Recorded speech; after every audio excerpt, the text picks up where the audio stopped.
আসসালামু আলাইকুম এভরিওয়ান। সীমাহীন ভালোবাসা গল্পের 7 নম্বর পার্ট। তো চলো বেশি কথা না কইয়া গল্প শুরু করা যাক। আমি তাড়াতাড়ি সুইটির হাত ধরে বললাম, এই কি করছো? তোমাকে বলছি আমি এইসব করার জন্য।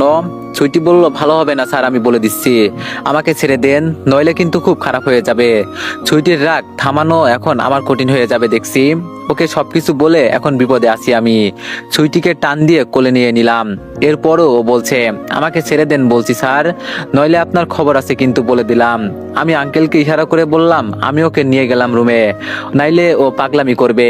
আঙ্কেল বলল, ঠিক আছে যাও, আর আমি বিষয়টা দেখছি বাবা। সুইটিকে কোলে নিয়ে উপরে চলে গেলাম। রুমে গিয়ে দরজা বন্ধ করে বললাম, কি করছো? মাথা ঠিক আছে তো? সুইটিকে ছেড়ে দিতেই ও আমাকে বালি দিয়ে মারতে লাগলো। কিছুক্ষণ মেরে ও আবার কান্না করতে লাগলো। আমি ওকে কাছে টেনে এনে বললাম, এই কি হয়েছে, এখন আবার কান্না করছো কেন? সুইটি বলল, স্যার আপনার কষ্ট দেখলে আমি সহ্য করতে পারি না। আপনার কিচ্ছু হওয়া মানে আমারও কিচ্ছু হওয়া।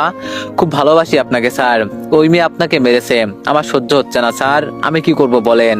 সুইটিকে বুকের সাথে মিশিয়ে বললাম, আমার মতো ফালতু একটা ছেলের এত ভালো একটা মেয়ে জীবন সঙ্গী হবে তা কখনো চিন্তা করি নাই।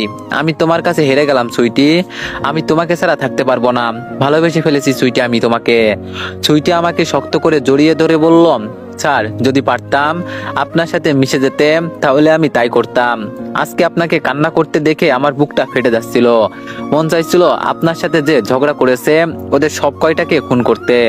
এতদিন কষ্ট পেয়েছেন, এখন আমি আছি না, আমি থাকতে আপনি কেন কষ্ট পাবেন? দরকার হলে আমি কাজ করব, আপনি বাসায় বসে বসে খাবেন, এরপরও আমি আপনার কষ্ট দেখতে পারবো না। ভালোবাসি অনেক অনেক আপনাকে স্যার। সুইটির মুখে 2 হাত দিয়ে চেপে ধরে ওর চোখের পানি মুছে দিলাম। আলতো করে ওর ঠোঁটে একটা চুমু দিয়ে বললাম, ভালোবাসি প্রিয়তমা তোমাকে। মুহূর্তের ভিতরেই সুইটি চোখ বন্ধ করে ফেললো। ওর মুখটা লজ্জায় লাল হয়ে গেল। সুইটি আমার থেকে একটু দূরে গিয়ে বলল, যান স্যার, এভাবে কিস করলেন কেন? আমার বুঝি লজ্জা করে না? আমি বললাম, ও মা তাই নাকি, আপনার এত লজ্জা? কই এইদিকে আসেন তো, আপনার লজ্জাটা একটু দেখি। সুইটি বলল, নিজের তো লজ্জা শরম নাই, লজ্জার মাথা খেয়ে ছাত্রীর সাথে প্রেম করে, আবার ঠোঁটে চুমু খাই, হ্যাঁ কত শখ যে। আমি দাঁড়িয়ে সুইটির কাছে গিয়ে ওর হাত ধরে বললাম, মাঝে মাঝে তোমাকে দেখে আমি বোকা হয়ে যাই, এই কান্না করো, এই হাসো, এই আবার রেগে যাও। সুইটি বলল, আমি কান্না করলে আপনার ভালো লাগে? আমি বললাম, একটু আগে বললেন না স্যার, আপনাকে কেউ কিছু বললে সেটা আমার গায়ে লাগে, ঠিক তেমন ভাবে তুমি কান্না করলে আমার খারাপ লাগে। কাছের মানুষ হাসতে দেখলে খুব আনন্দ লাগে। সুইটি বলল, লাভ ইউ স্যার। আমি বললাম, এখন পড়তে বসো, অনেকটা সময় চলে গেছে। সুইটি বলল, আজকে মনটা খুব খারাপ, পড়বো কিভাবে? সুইটিকে টেবিলে বসিয়ে ওর সামনে আমি বসে বললাম, প্রেমের সময় প্রেম, পড়ার সময় পড়া। আমি তোমার বাবাকে কথা দিয়েছি, আমি তোমাকে স্কুলের টপ ছাত্রী বানাবো, আর আমার কথা তুমি রাখবে না? সুইটি বলল, বাবা স্যার আপনি তো সুন্দর কথা বলেছেন, প্রেমের সময় প্রেম আর পড়ার সময় পড়া। আঙ্কেলকে দেখে দাঁড়িয়ে গেলাম আর বললাম, আঙ্কেল দরজা তো লাগানো ছিল। সুইটি আমার দিকে তাকিয়ে বলল, ওরে বোকা, দরজা চাপিয়ে দিলেই লাগানো হয়ে গেল। আর বাবা তোমার এখন আসার সময় হলো, একটু পর আসতে, দিলে তো সবকিছু নষ্ট করে। সুইটির কথা শুনে আঙ্কেল আমাকে বলল, আমি জানি তুমি সবকিছু বোঝো, এজন্য কোনটা ভালো আর কোনটা মন্দ এটাও তুমি বোঝো, এখন একটু বাইরে আসো। আর সুইটি তো স্যারের জন্য 1 কাপ চা তৈরি করে নিয়ে আই যা। সুইটি বলল, কিন্তু বাবা আমি তো এইসব পারি না বানাতে। আঙ্কেল বলল, না পারলে স্যার তোরে বিয়ে করবে না, এখন যা গিয়ে তোর আম্মুকে বল। সুইটি আঙ্কেলের কথা মতো চলে গেল।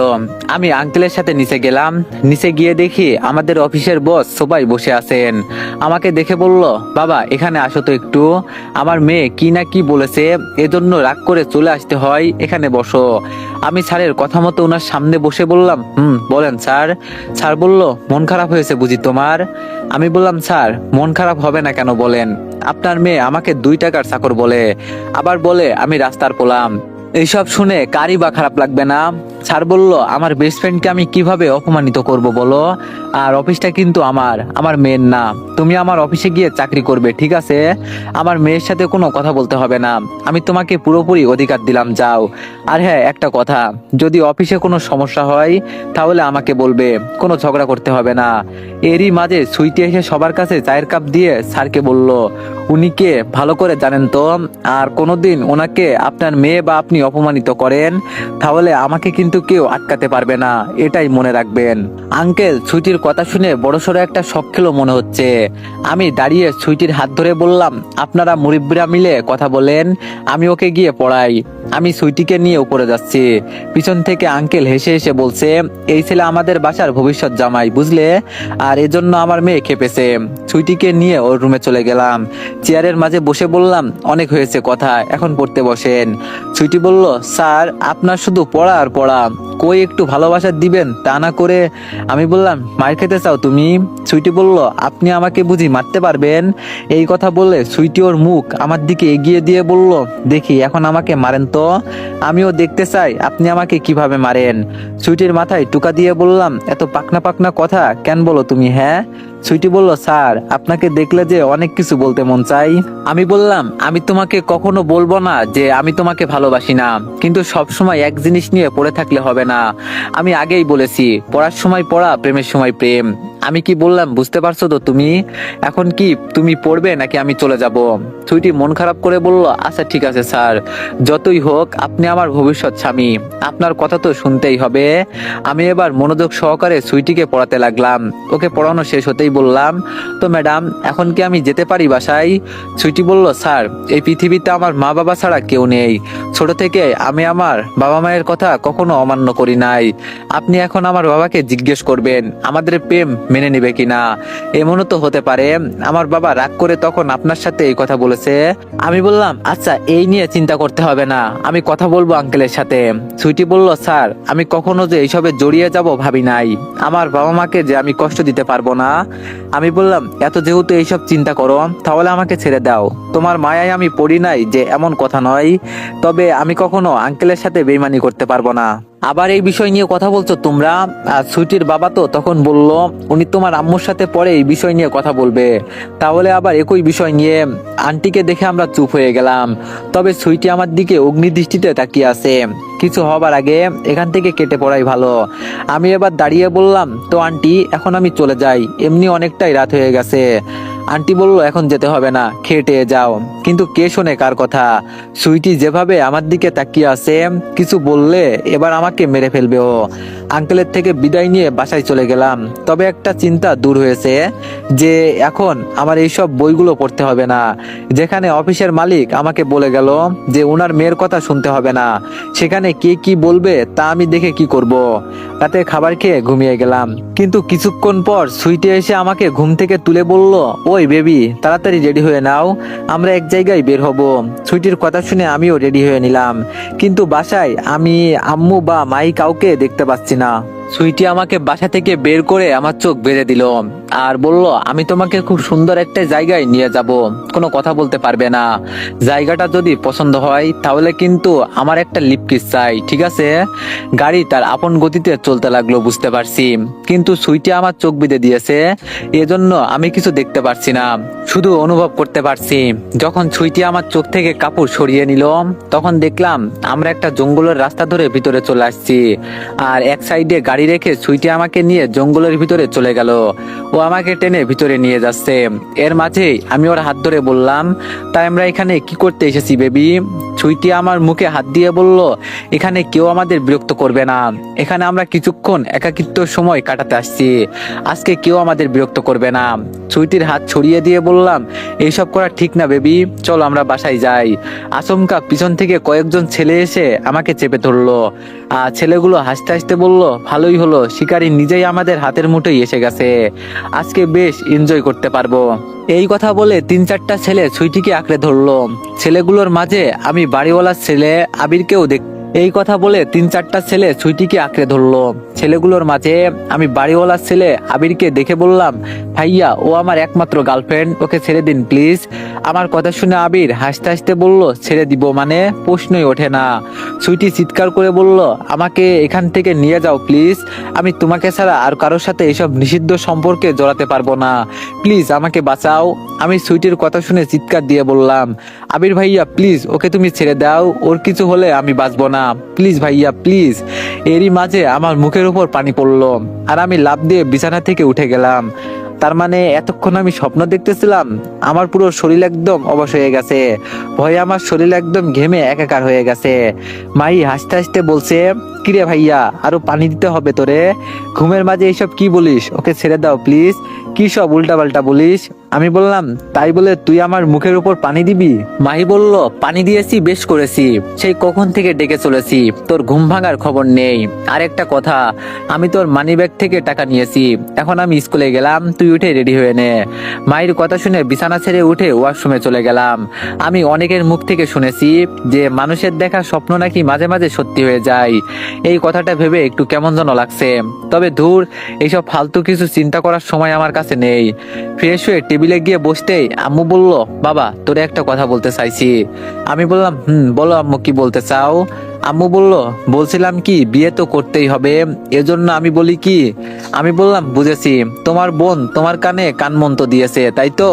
এইসব দিলেও এখন কিছু হবে না, আমি এখন অন্য কাউকে পছন্দ করি, আর বিয়ে যদি করতেই হয় তাকেই করব। আম্মু বলল, তোর ইচ্ছে, আমি তোরে কিছু বলবো না। আমি আমার আম্মুর হাত ধরে বললাম, যার সাথে আমি সারা জীবন থাকবো, তাকে যদি আমার পছন্দ না হয় তাহলে দেখা যাবে বিয়ের 2 দিন পরেই আমাদের ডিভোর্স হয়ে গেছে। আর তুমি কি এটা চাও বলো তো আম্মু? আম্মু বলল, আচ্ছা বাবা, তোর ইচ্ছে, এখন আর দেরি না করে অফিসে চলে যা। আমি বললাম, আচ্ছা আম্মু। আমি রেডি হয়ে নিচে চলে গেলাম। নিচে গিয়ে দেখি মাহি মাইক্রোর দরজা খুলে ভিতরে বসে গেল। আর মাহি বসতেই মাইক্রো তার আপন গতিতে চলতে লাগলো। আমি মনে মনে বললাম, হয়তো সুইটি এসেছে ওকে নিতে।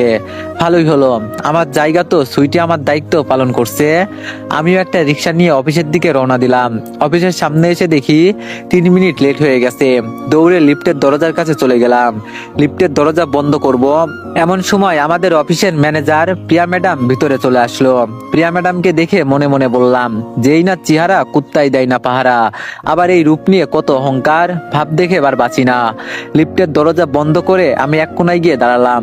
প্রিয়া ম্যাডাম আমার দিকে তাকিয়ে রেগে আবার চোখ লাল করে ফেললো। হয়তো উনি চিন্তা করছে আমি আবার অফিসে কি করছি। হঠাৎ করে লিফটের সব লাইন বন্ধ হয়ে গেল, আর লিফট উপরেও যাচ্ছে না, নিচেও যাচ্ছে না, মাঝখানে বন্ধ হয়ে আছে।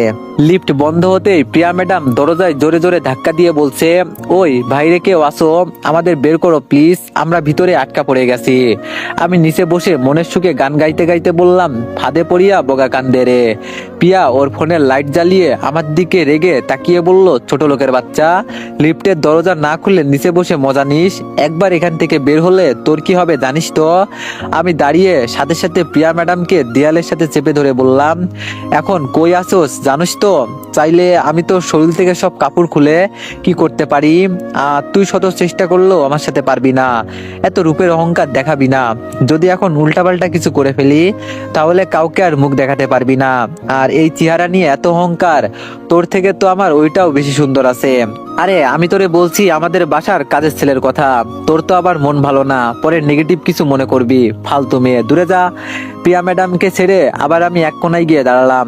ম্যাডাম তো আমার আচরণ দেখে ভয়ে একদম কুচুমুচু হয়ে গেছে। ম্যাডামের এই ভয় দেখে আমি ভিতরে ভিতরে হাসতে হাসতে শেষ। যাক বাবা, যা একটু রাখছিল ওনার উপর সেটা এখন ঠান্ডা হয়েছে মনে হচ্ছে, একটু হলেও প্রতিশোধ নিতে পারছি আমি। এরই মাঝে লিফটটা আবার চলতে লাগলো। লিফট উপরে উঠতে দেখে মনে হলো এতক্ষণে ম্যাডামের প্রাণ ফিরে পেয়েছে। উপরে উঠে লিফটের দরজা খুলতেই ম্যাডাম আবার চোখ মুখ লাল করে চলে গেল। আমি গিয়ে আমার ডেস্কে বসতেই ফোনটা বাজতে লাগলো। আমি ফোন রিসিভ করে বললাম, সুইটি বলো, কি হয়েছে? সুইটি বলল, কি হবে স্যার, সকাল সকাল আপনাকে আমার মনে পড়েছে, তাই ভাবলাম আপনার সাথে একটু কথা বলি। আমি বললাম, তা আমাকে এত মনে পড়ার কারণ কি বলো শুনি? সুইটি বলল, আপনাকে মনে পড়বে না তো কি আপনার অডিয়েন্সদের মনে পড়বে? আপনাকে তো আমি মন দিয়েছি, অন্য কাউকে তো আর দিই নাই। আমি বললাম, আমি তোমাকে কতবার বলছি স্কুলে ফোন নিয়ে যাবে না? সুইটি বলল, স্যার আমি তো আজকে স্কুলে যাই নাই। আম্মু বলল, এখনো নাকি আমি অসুস্থ, এজন্য আমাকে আজকে স্কুলে যেতে দেয় নাই। সুইটির কথা শুনে আমার ভিতরে একটা ভয় ঢুকে গেল। তার মানে আমার বোন মাহি সকালে কার মাইক্রো দিয়ে গেল? আমার মাথায় তো এখন হাজার প্রশ্ন ঘুরপাক খাচ্ছে। এক প্রকার এখন ভিতরে আলাদা একটা ভয় কাজ করতে লাগলো। সুইটি বলল, ও স্যার, আপনি আবার কোথায় হারিয়ে গেলেন? আমি বললাম, তুমি কি সকালে আমাদের বাসায় গিয়েছিলে, বা তোমাদের গাড়ি কি আমাদের বাসার সামনে গিয়েছিল? সুইটি বলল, না তো স্যার, বাবা তো কিছুক্ষণ আগে ঘুম থেকে উঠে হাঁটতে বের হয়েছে, আমি তো শুয়ে আছি। কেন স্যার, কিছু কি হয়েছে নাকি? আমি বললাম, না কিছু হয় নাই, তোমার সাথে পরে কথা বলবো, এখন ফোন রাখো। সুইটি বলল, স্যার স্যার শোনেন না। আমি বললাম, বলো। সুইটি বলল, অনেক অনেক ভালোবাসি আপনাকে। আমি আর ওর কথা না শুনে কল কেটে দিলাম। নিচে বসতেই বন্যা বলল, কি ব্যাপার মিস্টার, নতুন প্রেম মনে হচ্ছে? আমি বললাম, না তেমন কিছু না, তো তোমার কি খবর বলো। বন্যা বলল, এই তো আছি কোন রকম। আপনাকে কিরকম টেনশনে টেনশনে লাগছে, কিছু কি হয়েছে? এই ছেলে, তোর আজকে অফিসে আসতে 10 মিনিট লেট কেন? ম্যাডামকে দেখে দাঁড়িয়ে বললাম, সরি ম্যাডাম, আর লেট হবে না। প্রিয়া ম্যাডাম যেই আমার উপরে হাত তুলতে যাবে, তখন আমি ওনার হাত ধরে বললাম, আমি এখানে আপনার কথাই কাজ করি না, আপনার বাবা বলেছে দেখে এখানে আসছি, আর এখান থেকে যান, নইলে কিন্তু আমি উল্টাপাল্টা কিছু করে ফেলবো। আমি প্রিয়ার হাত ধরেছি বলে অফিসের সবাই আমার দিকে অবাক হয়ে তাকিয়ে আছে। আমি কিনা মালিকের মেয়ের হাত ধরেছি। প্রিয়া তোর বাবাকে জোরে একটা ডাক দিল, আর আমাকে বলল, আজকে তোরে আমি খাইছি। স্যার আমাদের সামনে এসে বলল, এখানে কি হয়েছে? আমি কিছু বলার আগেই প্রিয়া ম্যাডাম বলতে লাগলো, বাবা, এই ছেলে আমাকে চড় দিতে চেষ্টা করেছে, তুমি এখনই ওকে চাকরি থেকে বিদায় করো বলছি। প্রিয়া ম্যাডামের মুখ থেকে এই কথা শোনার পর স্যার বলল, এই অফিসের সবার সমান অধিকার, তুমি বাইরে আমার মেয়ে, আর এখন তুমি এই অফিসের ম্যানেজারের দায়িত্ব পালন করছো, এজন্য এখানে আমাকে বাবা বলে ডাকবে না। আর কাকে আমি চাকরি থেকে বের করব না করব এটা আমার বিষয়, তুমি এখন তোমার কেবিনে যাও বলছি। স্যারের মুখ থেকে এই কথা শোনার পর প্রিয়া ম্যাডাম রেগে চোখ মুখ লাল করে তার কেবিনে চলে গেল। প্রিয়া ম্যাডাম যেতেই স্যার আমাকে বলল, আমি তোমাকে আগে বলছি না, কিছু হলে আমাকে বলবে। আমি বললাম, স্যার বিশ্বাস করেন, এখানে আমার কোনো দোষ নাই। স্যার বলল, থাক এইসব কথা এখন বাদ দাও, এখন থেকে তুমি তুলসীর আন্ডারে কাজ করবে, ঠিক আছে? আমি বললাম, স্যার এই তুলসীটা আবার কে? স্যার বলল, একটু পর দেখতে পারবে, এখন আমি গেলাম, তুমি কাজ করো, ঠিক আছে? স্যার যেতেই আমি নিচে বসে বললাম, ফালতু মেয়ে একটা, মন চায় ওকে মাথার উপর তুলে একটা আছাড় দিই। বন্যা বলল, আসতে বলেন রিফাত সাহেব, শুনতে পারলে আপনার 12টা বেজে যাবে। বন্যার কথা শুনে আমি বললাম, শুনলে আমার কি, আর আমার পরিচয় তো তুমি জেনে গেছো, যে তোমার প্রিয়া ম্যাডাম আমার কিছু করতে পারবে না। বন্যা বলল, আপনার সাথে কি স্যারের কোনো ভালো সম্পর্ক আছে নাকি? আমি বললাম, আছে তো, প্রিয়ার হাজবেন্ড আমি। আমার কথা শুনে বন্যা হাসতে হাসতে বলল, আপনিও খুব মজার কথা বলতে পারেন, এই মেয়ের হাজবেন্ড হবেন আবার আপনি? আমার তো মনে হয় বাসর রাতে আপনার সবকিছু কেটে ভাজি করে খেয়ে ফেলবে। আমি বললাম, দেখেন মিস, ভালো হচ্ছে না কিন্তু। ও বেবি, তোমার কি ভালো লাগে বলো?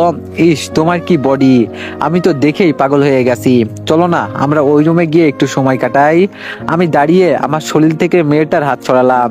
মেয়ে বললে ভুল হবে, এটা তো দেখি মধ্যবয়সী এক আন্টি, কি আজব এক মহিলা, আবার আমার শরীরে হাত দেয়। সি, কি হলো, এভাবে তাকিয়ে আছো কেন?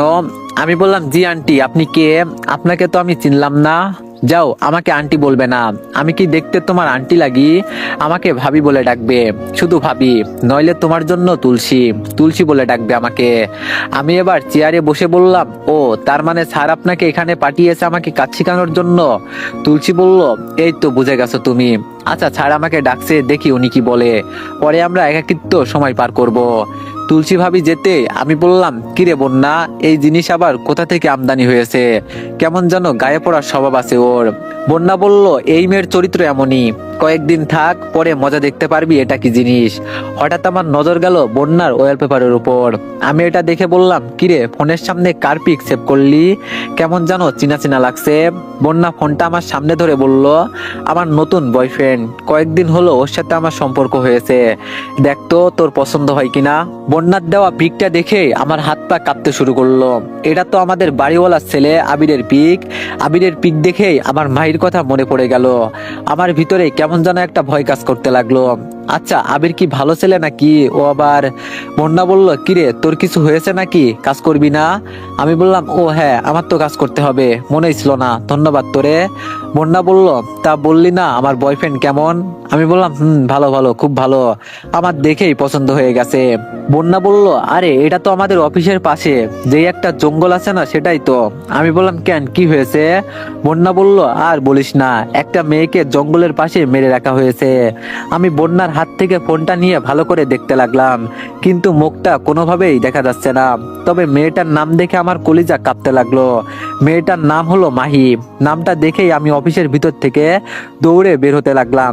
পিছন থেকে বন্যা বলছে, কিরে তোর কি হয়েছে, এভাবে দৌড়ে কোথায় যাস? আমি আর ওর কথার উত্তর দিলাম না। শরীরে যতটা শক্তি ছিল সবটা দিয়ে দৌড়াতে শুরু করলাম। জঙ্গলের কাছাকাছি গিয়ে দেখি অনেক মানুষ এখানে দাঁড়িয়ে আছে। যতই সামনে যাচ্ছি ততই যেন আমার ভয়টা বাড়তে লাগলো। আমার বোন না হলেই হলো। ভিড় ঢেলে আমি ভিতরে গেলাম। ভিতরে গিয়ে দেখি একটা মেয়ের লাশ পড়ে আছে, আর মেয়েটার পুরো শরীর রক্ত দিয়ে মাখা। মেয়েটাকে দেখেই বুঝে গেছি যে ওকে এখানে এনে ধর্ষণ করা হয়েছে। খুব বাজেভাবে মেয়েটার উপর অত্যাচার করেছে। রাতের দেখা স্বপ্ন আর সকালে মাইকে অচেনা কারোর সাথে বের হতে দেখে আমার ভিতরে প্রচুর ভয় কাজ করতে লাগলো। এখান থেকে একটা রিক্সা নিয়ে সরাসরি বাসায় গেলাম। চুপি চুপি বাসায় গেলাম যেন কেউ কিছু বলতে না পারে। বাসার ভিতরে গিয়ে দেখি আম্মু বিছানায় শুয়ে ঘুমাচ্ছেন। কাঁধের উপর থেকে ব্যাগটা সরিয়ে রুম থেকে বের হলাম। ধীরে ধীরে হেঁটে ছাদের দিকে যেতে লাগলাম। যদি উপরে গিয়ে মাইকে পাই তাহলে ওকে কুচুকাটা করে ফেলবো। ছাদের দরজার কাছে গিয়ে দেখি মাহি আবিরের কোলে বসে আছে, আর আবির মায়ের সাথে অশ্লীল অঙ্গিভঙ্গি ভাবে দেখে তো আমার মাথা গরম হয়ে গেল। দৌড়ে ছাদে গিয়ে পেছন থেকে আবিরকে এমন এক লাথি দিলাম, আবির লাথিকে দূরে ছিটকে পড়লো। মাহি ভয় পেয়ে আমার পায়ে পড়ে বলল, ভাইয়া প্লিজ এখানে কোনো ঝামেলা করিস না, প্লিজ ভাইয়া প্লিজ। মাহির চুলের মুঠি ধরে বললাম, চল তোরে মজা দেখাচ্ছি। ওকে সরাসরি ধরে রুমে নিয়ে গেলাম। রুমের ভিতরে যেতেই আম্মু ঘুম থেকে উঠে এইসব দেখে আমাকে ধরে বলল, বাবা কি হয়েছে আমাকে বল, ভাই বোন কোনো ঝামেলা করিস না প্লিজ। মাহির গালে জোরে একটা চড় দিয়ে বললাম, তোর এত বড় সাহস কে দিয়েছে বাড়িওয়ালা ছেলের সাথে প্রেম করার? তোরে তো আমি। মাই চিৎকার দিয়ে বলল, আমি কিছু করলেই দোষ হয়ে যায়, আর তুই যে সুইটির সাথে প্রেম করিস এটা কিছু না। আমি বললাম, তুই আমার মুখের উপর কথা বলিস? মাই বলল, আমি তোর মুখের উপর কথা বলি নাই, তুই আমাকে কথা বলতে বাধ্য করলি। আমি এখন বড় হয়েছি, আমার মন আমি যা ইচ্ছা তাই করব, তাতে তোর কি? আম্মু ঠাস করে মাহির গালে চড় দিয়ে বলল, এই তুই তোর ভাইয়ের সামনে এইসব কি বলিস? তোর মাথা খারাপ হয়ে গেছে? দরজা দিয়ে আবির ভিতরে ঢুকে আমাকে হুমকি দিয়ে বলল, যদি ওর গায়ে হাত তুলিস তাহলে তোরে কেটে ফেলবো, এই বাসা থেকেও যেতে পারবি না। আর তুই এটা জানিস না আমি আজকে সকালে মাইকে বিয়ে করেছি, সেই হিসাবে আমার বউয়ের গায়ে হাত দিলে তোর খবর আছে। তো এভরিওয়ান, কালকের পার্টটি অনেক বেশি ইন্টারেস্টিং হতে চলেছে, তো আশা করি তোমরা দেখবা। আর এই পার্টে সবাই একটু বেশি বেশি লাইক আর কমেন্ট করে দিও। ধন্যবাদ।